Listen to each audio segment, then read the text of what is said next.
This is a Warhammer Darktide short story called Loyalty's Price by Victoria Hayward. Echo was watching a battle unfold. Astra Militarum soldiers in grey drab charged onto a killing field as the corrupted cultists roared towards them in a hideous tide of bile and bone. Echo frowned. The image was patchy, dragged as if it was from an unwilling mind. He willed the interrogatee to focus, but she was paralyzed with fear as the battle scene replayed. The memory juddered, and the faces of the other word-vein psychers she had been deployed with came into focus. A combat coven of Scholastica Psycana rejects, too powerful to terminate, but too insane or uncontrolled for other service. Some were catatonic, unaware of the descending horde, and others were caged, howling with terror. All were watched warily by a stone-faced commissar, her pistol trained not on the attackers but on the psychers. Inside the memory, Echo saw the interrogatee look down at her hands, pale and shaking.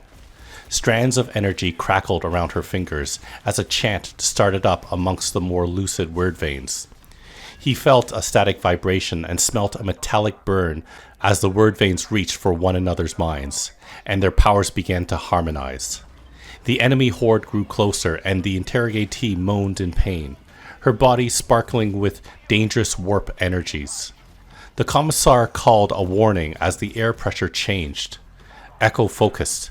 This had to be it. They'd finally see what happened. Then the memory shattered, and the battle scene split into fragments. "That's enough," came a brisk voice. Echo pulled off his blindfold and blinked, dazzled by the brightness of the interrogation chamber. He was back on Atoma, not that he'd ever really left. His master, Explicator Zola, had her hands clasped behind her back, expression stern. Frost bloomed on the table to which the interrogatee was strapped, indicating dangerous levels of psychic activity, and the candles around the small shrine to the Emperor had gutted out. "Did you progress any further?" Zola asked. "No, Lord," Echo said. "She resists." His head ached from hours of interrogation. Zola's lip curled as she addressed the word-vein interrogatee. "You've been given the opportunity to serve the Imperium despite your abnormality, and this is how you reward us?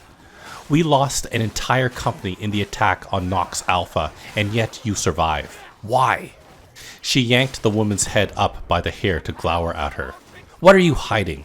Are you in league with the cultists?" Disgusted, the explicator dropped the woman's head back onto the metal table. "You fled to Atoma thinking you could escape, but there is no safe harbor in Tertium Hive or any of the Mobian domain for a traitor witch." Echo watched as the word vein sobbed silently. Her face was rictus of fear. He'd learned a long time ago to remain impassive. An unsteady psyker was a dead psyker. Zola breathed heavily. "And," she added, "we lost an interrogator in the attack. Someone will pay for that." Now her fury during this interrogation made sense. An instrument of the Holy Ordos she might be, but in Echo's estimation, Zola had always been the most humane of Grendel's retinue. "Sir," Echo said, "if I may?" Zola waved a hand. "Please," Echo said softly to the word vein. "My lord only wishes to know the truth. She's fair to our kind, else I wouldn't be in her service. Please, just tell me what happened." The word vein swallowed. Her lips were cracked and pale. "Shall we try again?" She nodded. The familiar battle scenes rushed past, but they didn't stop as they did before. The memory continued, and the word veins unleashed their attack. Echo felt their power scream out in a vast arcing bolts of lightning, cracking violently into the ranks of heretics and leaving charred corpses in their wake. Traitor tanks ruptured, howling shards of metal skyward. The cultists faltered, and the word veins intensified their attacks. Echo felt their elation at their victory, but it was only momentary. They overreached. They were only as strong as their weakest number, and one of the caged psychers had begun to shudder at an unnatural speed. The others began to scream and bleed from their mouths. Then a hideous clump of organic matter, the skulls of those closest, started imploding. The commissar was just as efficient and lethal as her rank demanded, but she'd only terminated half a dozen of the beleaguered Psykers before a ripple of malevolent energy hit her, and her head inverted with a wet crack. The caged Psyker screamed, jaw wrenched open unnaturally. Smoke rolled from her eyeballs in greasy coils, and Echo watched in horror. Echo knew, as did the Wordvane whose memories he rode, exactly what had happened. From the moment the black ships took young Psykers from their families, the dangers were drilled into them. When they reach into the immaterial to draw on its powers, Psykers not only become vital tools for the Imperium, but conduits through which the nightmare horrors of the warp could stream. Normally the Commissar's pistol would end any instability before it took hold, but something terrible was about to happen here. Ice formed around the interrogatee's feet. Echo saw her raise a trembling hand toward the stricken Psyker, pulling down on whatever reserves of energy she had. In the corner of her memory, she saw the interrogator running towards them, but knew he would be too late. The air around the caged Psyker shimmered, boiling blood flowing from his nose and ears. Screaming with effort, the interrogatee threw a crackling blast of power towards her stricken comrade.